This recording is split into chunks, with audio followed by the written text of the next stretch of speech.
Pohon beringin tegaknya tinggi, kalau rendah menyapu bumi, menghibur aku, menolong aku. Bertiuplah, oh angin bayu, laju, laju, buaiku laju. Assalamualaikum, apa khabar semuanya anak-anak Mak Jah, cucu-cucu Mak Jah di luar sana, walaupun di mana saja berada. Apa khabar semuanya sayang-sayang Mak Jah di luar sana, apa khabar? Mak Jah mendoakan anak-anak Mak Jah di luar sana, cucu-cucu, supaya sentiasa berada di dalam keadaan sehat walafiat, diperbanyakkan rezeki, dipermudahkan segala urusan dunia dan di akhirat. Ya Allah, Allahu Akbar. Seperti biasa anak-anak, kita berjumpa lagi setiap minggu insya-Allah. Mak Jah ucapkan terima kasih banyak-banyak kepada anak-anak Mak Jah di luar sana yang sentiasa menyokong Mak Jah. Di mana saja anak-anak berada, tak dapat Mak Jah nak sebutkan di mana saja. Ya Allah, Mak Jah rasa sangat seronok, sangat orang kata bangga kerana Mak Jah orang tua ni masih ada orang yang sayang Mak Jah, masih mendoakan Mak Jah dan keluarga. Alhamdulillah. Pada minggu ini anak-anak, Mak Jah ingin berkongsi cerita dengan anak-anak mengenai orang yang kena kacau di bilik air. Kerana anak-anak sebenarnya banyak tahu di kalangan kita ni yang bila masuk bilik air kita kena kacau. Bayangkanlah kita macam mana keadaan kita. Bilik air mestilah kita seorang-seorang kan. Bila kita kena kacau, kita tak boleh buat apa.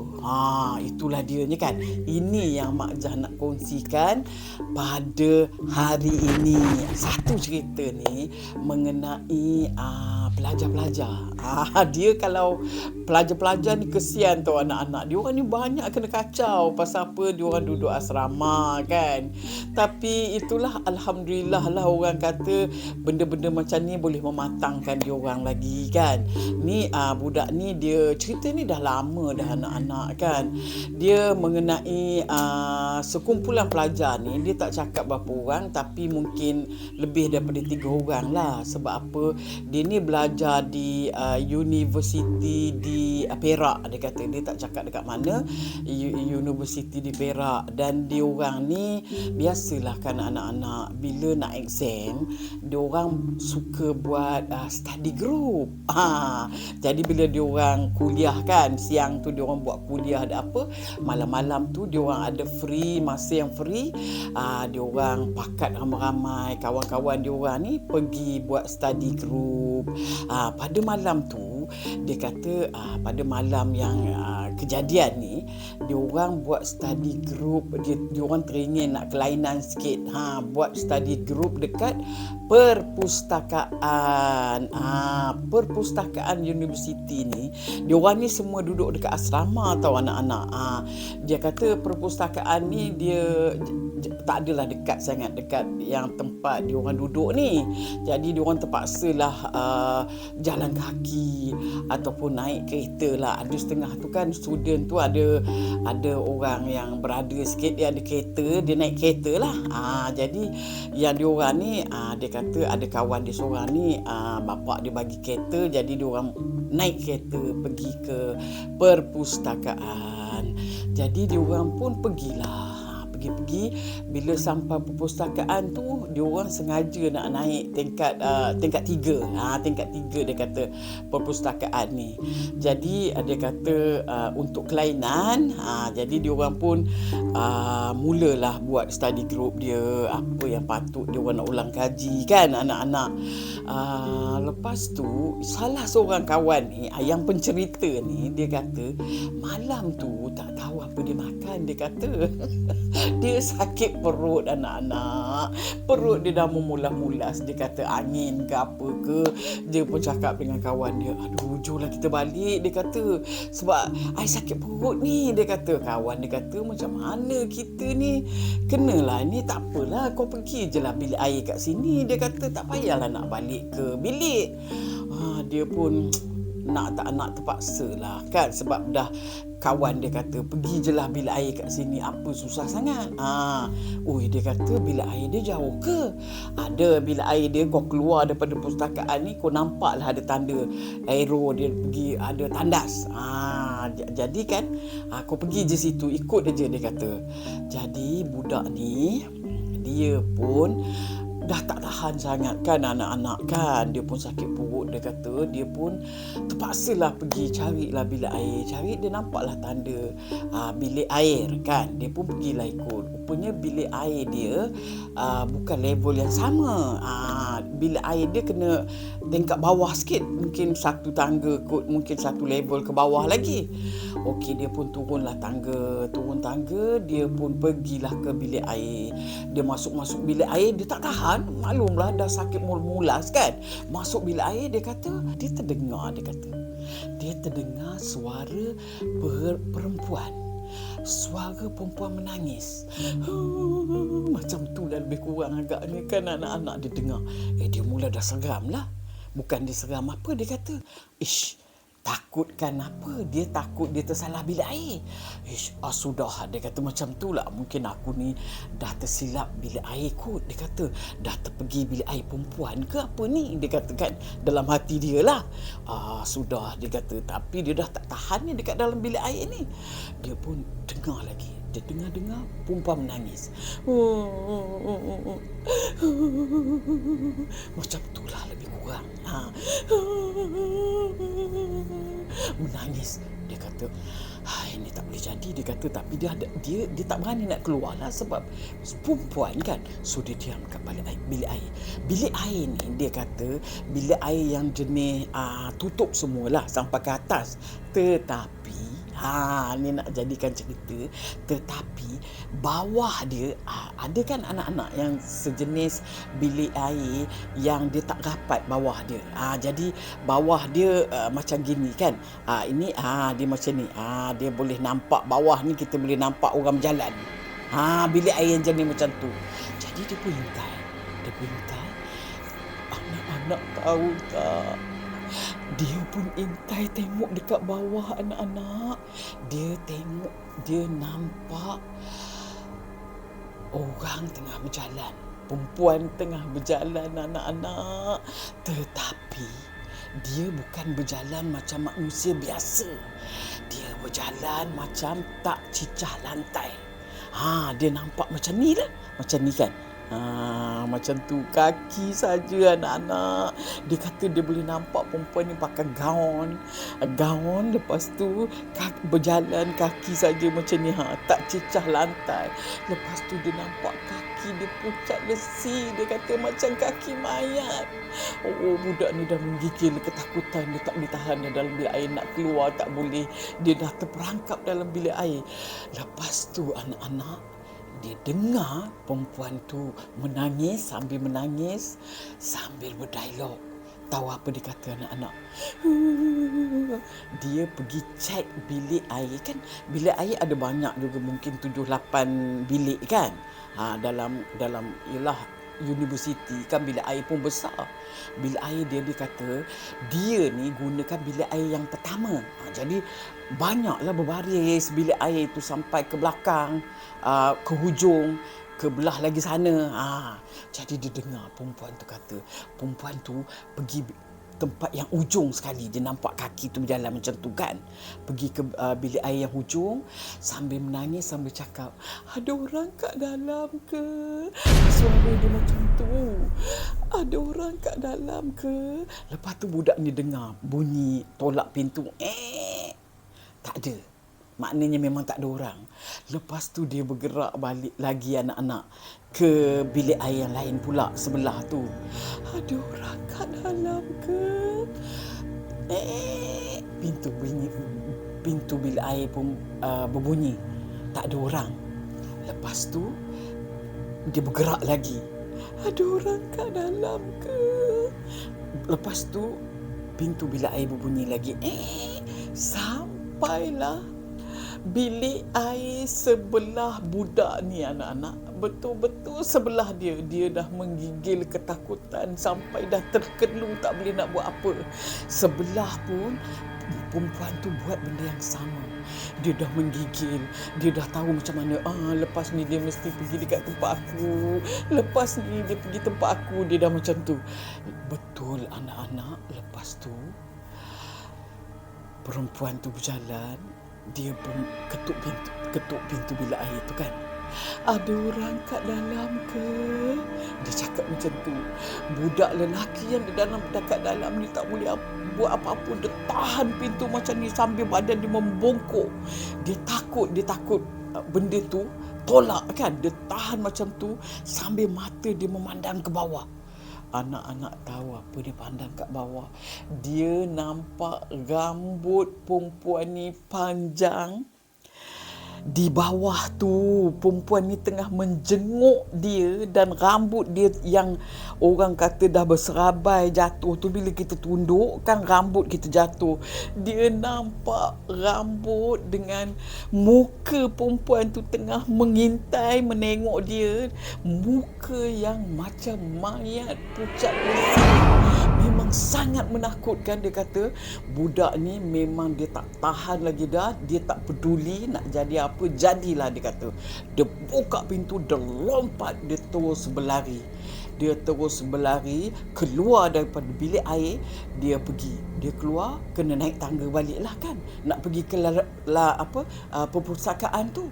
Perempuan tu ikut dia anak-anak. Sambil menangis. Dia dengar bunyi ikut dia. Dia lari naik tangga. Nak naik tangga, dia tengok apa berlaku anak-anak. Dia tengok perpustakaan dah gelap anak-anak. Apa lagi dia pun ketakutan. Pintu perpustakaan dah gelap, dah berkunci dah. Lepas tu dia tengok. Sambil tu perempuan tu nak datang ke arah dia. Dia menangis tau. Perempuan tu dia ke arah nak menuju ke arah dia. Budak lelaki ni tutup dia macam ni dia menjerit, jangan ganggu aku. Lepas tu dia sedar dia dekat hospital anak-anak. Kawan-kawan dia semua datang menziarah dia. Dia bertanyalah apa yang berlaku dekat kawan-kawan dia. Kawan dia cakap apa, masa dia pergi bilik air tu rupanya dah 9.45. Rupanya perpustakaan tu tutup pukul 10. Jadi guard pun bising lah suruh dia orang balik. Jadi dia orang pun terpaksalah kemas barang, dia orang pun balik. Jadi dia orang dah bagi tahu dah dekat guard ni yang ada kawan dia orang dekat dalam bilik air. Dia orang dah pergi cari dekat bilik air, tak ada. Memang tak ada lah. Dia orang dah cek bilik air, tak ada. Mungkin budak tu tengah lari turun tangga agaknya kan. Jadi dia orang pun balik ke rumah. Dia orang ingat dia dah balik ke bilik. Jadi lepas tu guard terjumpa budak ni dekat mana tahu anak-anak?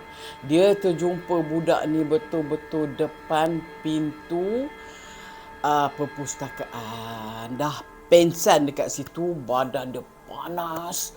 Macam orang demam panas, itu yang dia orang bawa dia ke hospital.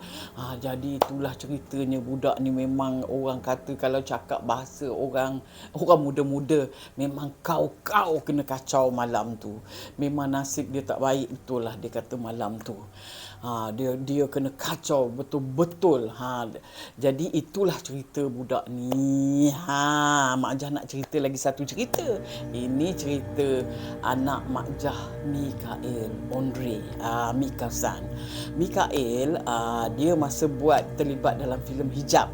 Dia pun kena juga. Sama juga dekat bilik air. Jadi masa filem Hijab ni, kalau anak-anak yang dah pernah tengok filem Hijab ni, dia dibuat di Keluang. Jadi diorang ni ada pada satu masa diorang nak syuting tu, masa tu diorang nak syuting dekat satu tempat yang kalau dalam cerita tu dia nak buka hijab. Yang PA nak buka hijab tu, dia terpaksa pergi ke dalam Felda. Ada satu rumah ni memang rumah lama lah, rumah yang dah tak pakai, dah rosak lah, tapi diorang syuting kat dalam tu, dekat kawasan ladang kelapa sawit, jauh ke dalam rumah dia, di mana scene dia buka hijab kat situ. Jadi sebelum tu diorang dapat call. Jadi yang PM ni, production manager ni lah kan, dia angkat call, dia kata, halo, siapa ni? Jadi bunyi suara perempuan. Perempuan tu telefon, besok nak syuting dekat tempat saya ke? Dia kata kan, lebih kurang macam tu. Ya, kat PM dia kata, besok nak syuting kat situ. Datanglah besok, datang, dia kata. Lepas tu dia pun, PM ni terlintas nak tanya, siapa tu? Saya Mak Hitam, dia kata. Ya, memang nak syuting situ besok. Lepas tu dia letak. Lepas tu dia tanya PA. Dia tanya PA, PA, besok kita syuting dekat situ kan? Dia kata, dekat tempat yang Mak Hitam tu. Ya, Mak Hitam telefon. Macam PA terkejut lah kan. Macam mana? Tempat tu setahu dia tak ada orang, tempat rumah tinggal. Lepas tu setahunya kenapa macam kena sangat dalam skrip tu, memang skrip tu nama rumah tu memang kepunyaan Mak Hitam. Jadi dia orang pun dah lain macam, dah rasa lain macam kan. Sebab itu memang satu kejadian yang sangat misteri. Lepas tu dia orang pun syuting kalau rasanya 2 ataupun 3 hari dekat rumah Mak Hitam tu. Rumah tu memang rumah buruk lah tu, dia orang repair apa semua kan. Jadi bila dia orang syuting, biasalah kan anak-anak, bila syuting ni kalau cerita hantu memang malam je lah, mana maunya siang kan. Jadi dia orang pun syuting lah dekat situ. Syuting biasalah kan anak-anak. Bila ramai, adalah yang nak buang air kan. Ada satu budak kru ni, nama dia Ayin. Dia ni budak art kot kalau tak silap saya lah. Ayin ni, dia ni pergi buang air merata-rata je dekat situ. Jadi dia buang air suka-suka hati dia je. Biasalah budak lelaki kan anak-anak. Dia kata ada sekali tu dia buang air. Bila dia tengah buang air, dia kata ada orang marah dia. Orang macam menengking pun ada orang. Macam tu. Dia terkejut, dia panik anak-anak. Dia terkejut. Lepas tu anak Mak Jah pula, Mikael, dia nak buang air. Dia pun masa tu dia kru juga. Rupanya dekat dalam rumah buruk tu dia ada bilik air. Bilik air yang macam zaman-zaman dulu, yang dinding dia zinc kan. Dia telaga. Jadi Mikael ni pun dia syuting malam, memang gelap lah anak-anak. Mikael ni pun pergilah ke bilik air tu. Masa dia buang air, dia terasa macam bulu roma seram sejuk.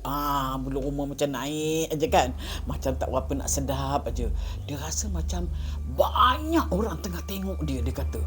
Tapi dia terpaksa kan. Dia terpaksa, dah tak tahan sangat. Dia pun buang air juga. Lepas tu dia terdetik dekat hati dia tu, kenapa aku rasa macam ni? Memang ada orang tengok aku ke? Macam tu lah pemikiran dia. Dia pun buka torchlight dia, dia suluh. Masya Allah, anak-anak tahu apa yang dia nampak. Dia nampak botol. Ialah botol, ada yang botol kicap, botol sos, botol apa, penuh. Botol tu dah bersusun cantik-cantik, anak-anak banyak. Bawah atas banyak botol-botol yang kosong. Dia nampak macam kosong, tetapi anak-anak tahu dia dekat lubang botol tu ada kain. Jadi maknanya ada sesuatu.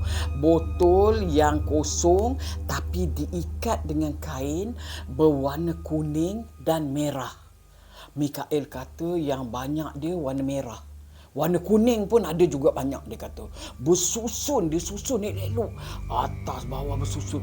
Ya Allah, Mikael ni dah menggigil. Sebab apa? Saya tahu kita kan, kalau botol-botol macam tu, tempat orang buang benda tak elok lah. Buang saka, buang jin dalam badan, buang syaitan, bukan syaitan lah, jin yang pengganggu dalam badan, yang orang kata benda yang tak elok dia orang buang dalam botol. Jadi kan, Mikael ni takut, dia panik, dia keluar, dia terjumpa dengan Ayin. Ayin, budak yang kena sergah masa dia buang air tu. Mikael kata, Ayin, kenapa kau tak cakap dengan aku? Bila ayah aku pergi tadi, ada banyak botol lah. Ayin kata, memanglah, sebab itu aku tak nak buang air kat dalam tu. Sebab tu aku buang air kat luar. Rupanya Ayin ni dah tahu, tapi dia tak bagi tahu orang. Patut dia pun tak nak masuk bilik air tu, sebab dia tengok semua botol-botol kat situ kan. Jadi Mikael kata, nasib baiklah dia ni tak kena kacau lebih-lebih. Nasib baiklah dia ni tak kat situ je, takat dia rasa macam orang tengok dia meremang bulu roma kan. Jadi itulah cerita dia orang ni. Dan kebetulan pula, menurut kata orang kampung tu, pondok tu tadi memang dulu dipunyai oleh orang yang bernama Mak Hitam. Jadi sama yang macam dia orang dapat panggilan telefon tu. Jadi dia orang kata tempat tu memang tempat orang buang benda-benda tak elok lah. Sebab itu banyak botol-botol kat situ. Mungkin sebab itulah benda yang yang mengacau dia orang tu. Jadi itulah kisahnya yang Mak Jah nak kongsikan pada hari ini. Jadi kan anak-anak, sebelum Mak Jah mengundur diri, Mak Jah minta maaf kerana telah mengambil masa anak-anak. Apa yang tersilap, maafkan Mak Jah, ampunkan Mak Jah. Kita hidup dalam dunia ni tak lama kan. Jadi kita kenalah saling memaafkan.